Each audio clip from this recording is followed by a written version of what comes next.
killed because of religion.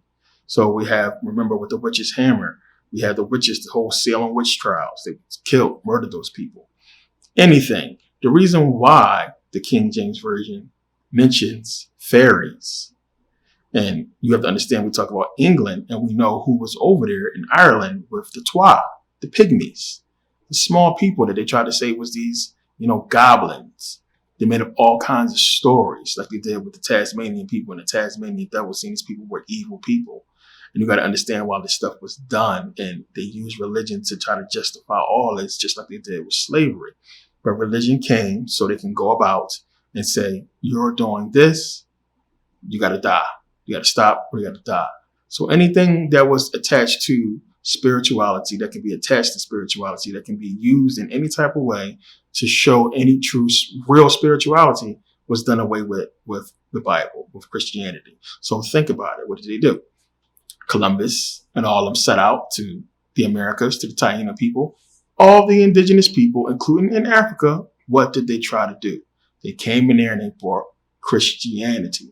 See, we think, and rightfully so, we think, oh, they just came up with this stupid Christianity thing and they wanted to come in and push it on the people. But it's a completely different it's a deeper meaning to it. We have to understand now that even then they understood universal law.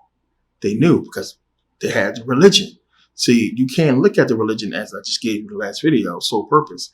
And those Bible verses, you can't look at it and say, and by the way, if you didn't see sole purpose, you need to be seeing that before you see this. You can't look at it and say, the Bible bullshit, or they were just trying to spread a bullshit religion.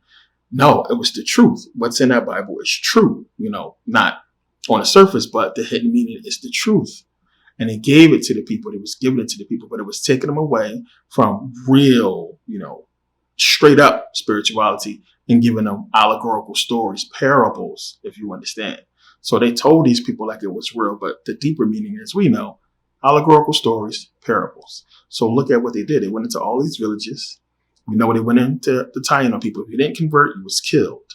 Christianity, all that to get away with old spirituality, old religions.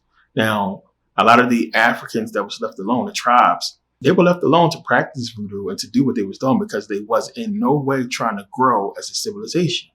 They wasn't trying to grow and expand. Remember, you got to remember, you have the ancient Egyptians when Kemet fell, and there was no direction for those people when they fled into Lower Africa. They knew what they knew, but they began to build different spiritual civilizations. And it was basically, turning back into Kemet. How Kemet was before it fell. And that's why they was enslaved, as I talk about. So we see this huge urgency to get rid of all ancient spirituality. Remember what the popes was doing and what those rulers was doing. It was making these edicts, passing these laws to basically shut down all the old temples. Remember, we talked about this with Kemet. Shut down all the temples. All those old worship places and temples were shut down. And it was almost like it was a systematic thing because we see it across the world. They just abandoned all the temples. The temples was abandoned. The people just moved into different areas and left these structures there to be basically found, centuries later. So one of the things we got to look at, I talked about this before, dragons. So when I talk about magical things, when I talk about the old spiritual things done away with, dragons was one of them. I know people are going to say, well, you're crazy. If you don't believe, if you haven't seen my videos, if you've seen my videos when I talk about dragons, you're convinced they exist. We already know we have fossils. And as I spoke to you about before, we know that dinosaurs were once called dragons. Okay, that's what they called. Dinosaurs were called dragons before they was called dinosaurs. So that can fix any confusion right there. So we have so much information on dragons. It's so many. I mean, just look at these depictions. So many depictions of these people fighting dragons, killing dragons. It was like a thing where you slay dragons. So we have so many ancient, depictions of dragons as if they was real. And there's no cartoons back then. They wasn't making up these crazy stories about these beings, these beasts that had to have exist for these people to be able to draw them and talk about them. And for so many stories to be made up. Why would they, during these medieval times, because I believe they was around during medieval times, why would they be making all this stuff? And everything fits and coincides with their conquest. They're coming into England, they're coming into European lands, which is, our lands, and they're conquering. And then there is this understanding or edict or what have you that went out that basically said we have to wipe all these dragons out. And then when we go and look, as Maria Gamble just talked about, this connection supposedly that Black women had with these dragons. It's a big deal. But you have so many people talking about dragons, and we're talking about during these times, prominent people. Maria here says hundreds of years later, the Roman historian Ammianus Marcellinus also mentions winged armies of snakes. Think about that appear from the lands of Arabia. Professor Mayer said, and the Roman historian Cassius Dio mentions that one day when Regulus, a Roman consul, was fighting against Carthage, which Carthage was black, a dragon suddenly crept up and settled behind the wall of the Roman army. The Romans killed it by order of Regulus, excoriated it, and sent the hide to the Roman Senate. And it says here it just wasn't Roman historians that wrote about encounters with dragons. We're not going to even mention the Bible, but the Bible has it. And you got to think about how long ago it was written, which the 1600s, King James Version, that would be medieval times. So they had to know to write about it. So many historians mention dragons and types of dragons. We know Cicero, which was a Roman statesman, talked about dragons and seeing dragons in Africa. We know the story about St. George and the dragon. I talked about the many Asian, Chinese stories about dragons. We know they have the year of the dragon, the zodiac, everything on that zodiac is real. There's a dragon on that zodiac. So it's so much. I don't want people to just discount the existence of dragons. They existed and they coexisted with us. And there's so many people that talked about that. So you have this, but then you have, as I've shown you the depictions, them being wiped out. It was a thing. It was something that was done that they came together and said, we got to wipe out all dragons. And they went out and they wiped them out and they covered up the whole thing. There was a time where people knew about dragons and talked about it. So when you think about the worst, beast on land and fly and killing livestock and so on and so forth, people had these problems. So it would make sense. As I said, Revelations wasn't added to the Bible to the 5th century. So it's talking about this dragon. So it would make sense to correlate that or to, parallel or make this comparison with dragons, us. When you think about the reptilian lower brain, which we have, you think about this connection with dragons, which is supposed to be a connection that Black women have or Black people have with dragons. The lower reptilian brain being Satan, representing the darkness, Black people, blackness, dragons. Is so much. It fits. I'm not going to get into it too deep, but it fits. But the main point is they got wiped out. They got wiped out along with anything spiritual from the ancient world. So we look at this whole cover up, rid of the ancient world, get religion to be established as laws, and execute people who try to do anything from the ancient world. Alchemy, no. Witchcraft, no. Anything involving spiritual things was a no. This is the new spirituality. Get down with it. Plain and simple. Dragons was done away with. So we had that happen. So now let's go back again. You have this conquest, as I said, Kemet fell. And then you have the wars of the Diadochi. The wars of the Diadochi happened because, they was fighting over territory land. Who should rule what? Only the people at the highest point probably understood what was taking place. And everybody didn't understand what was the point of all this conquest, just to spread Hellenization. So they had civil war. So you had this happen. While this is going on, you have the Roman Empire rising. Plain and simple. They're growing up and they're basically getting ready and poised to take over what the Greeks was doing. Now, again, this is history and what they give us. Some people tell you that the Greeks and the Romans was always in on it. And this whole war, we don't know if it really happened. But we know that ancient historians wrote about it. So I believe that Rome could have been a faction of people who, a civilization of people that grew up and separated from whoever was running everything and did their own thing and established what they established. It makes sense. And then once they came together, what happened? There wouldn't have been no war if they was together from the beginning. They would have just took over everything simultaneously. So I believe there was the Roman Empire and there was the Greek Empire. And then once Rome conquered Greece, we seen what happened. They came together. So we have this. And we look at the Roman Empire, and then we see that, they didn't conquer deep into Europe. They didn't conquer deep into Africa. What was the holdup? You had the Wars of the Diadochi. And then you had the Persians coming back and fighting with the Romans once the Romans conquered.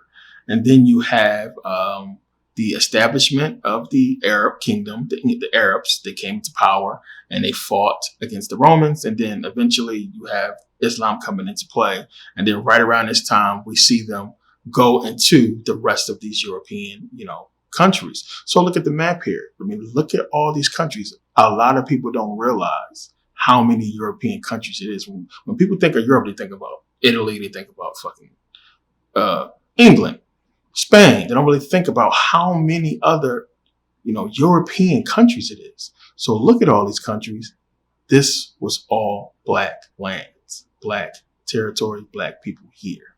And then at this point, they begin to conquer into these European lands and then go no further into Africa, but they start going deeper into Europe and conquering these lands. So we have the conquest of these lands, right?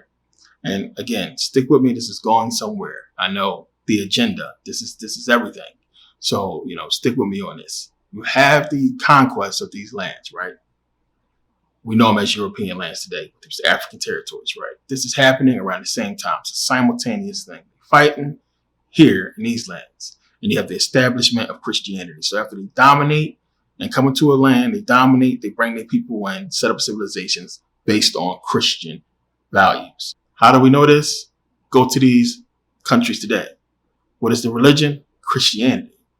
And then you start seeing, what happened and what took place when you look at their history. It goes back to a certain point, and when you look at that point, it's the same time. It's the same time frame. 8th century, 7th century, right around the time all this stuff is going on. So when you look at Europe and you see, okay, we have these lands right here. England is not even incorporated yet. It will be a little bit later on. But those lands I showed you, those countries.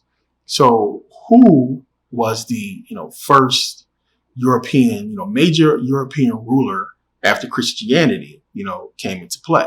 And a lot of people would say Constantine, but Constantine, no. It was Charlemagne. Charlemagne was the biggest, European ruler during this time. And Charlemagne ruled so much. So it says here, Charlemagne, look at the time, look at the date, 742 to 814, right? So around this time, Christianity is growing. And so is Islam. Also known as Karl and Charles the Great, was a medieval emperor who ruled much of Western Europe from 768 to 814. In 771, Charlemagne became king of the Franks, a Germanic tribe in present-day Belgium, France, Luxembourg, the Netherlands, and Western Germany. He embarked on a mission to unite all Germanic peoples into one kingdom and convert its subjects to Christianity. A skilled military strategist, he spent much of his reign engaged in warfare in order to accomplish his goals. In 800, Pope Leo III crowned Charlemagne emperor of the Romans. In this role, he encouraged the Carolingian Renaissance, a cultural and intellectual revival in Europe. When he died in 814, Charlemagne's empire encompassed much of Western Europe, and he had also ensured the survival of Christianity in the West. Today, Charlemagne is referred to by some as the father of Europe. It says here, Charlemagne expands his kingdom. Once in power, Charlemagne sought to unite all Germanic people into one kingdom and convert its subjects into Christianity. In order to carry out this mission, he spent the majority of his reign engaged in military campaigns. Soon after becoming king, he conquered the Lombards in present-day northern Italy, the Avars in modern-day Austria and Hungary, and Bavaria, among others. Look at the lands I'm naming. This is all the places I just showed you. Charlemagne waged a bloody 3 decades-long series of battles against the Saxons, a Germanic tribe of pagan worshippers, and earned a reputation for ruthlessness. In 782, at the massacre of Verdun, Charlemagne reportedly ordered the slaughter of some 4,500 Saxons. He eventually forced the Saxons to convert to Christianity and declared that anyone who didn't get baptized or follow other Christian traditions be put to death. Now understand when it's saying tribes here, I want you to think about it for a second. Tribes. A tribe is somebody who was probably native to that land. And as I've shown you before, you're not going to find no bone in the lips white folks. We're talking about black people, tribes. But they wasn't going around slaughtering their own people and then repopulating with their own people. You know, it would be much easier for them to go into these civilizations and say, hey, this is what's going on. And we're your people. We're doing it for this reason. Why fight with us when you can join us? And we have so much already. Anglo-Saxons, Saxons, is just a region that you can see on the map that's different, that some parts was white, some parts was black. And once they came together to, differentiate the people, you have Saxons, you have Anglo-Saxons, and so many people are going to give you different interpretations of this to hide the fact that the indigenous people of England was black people. Germany as well.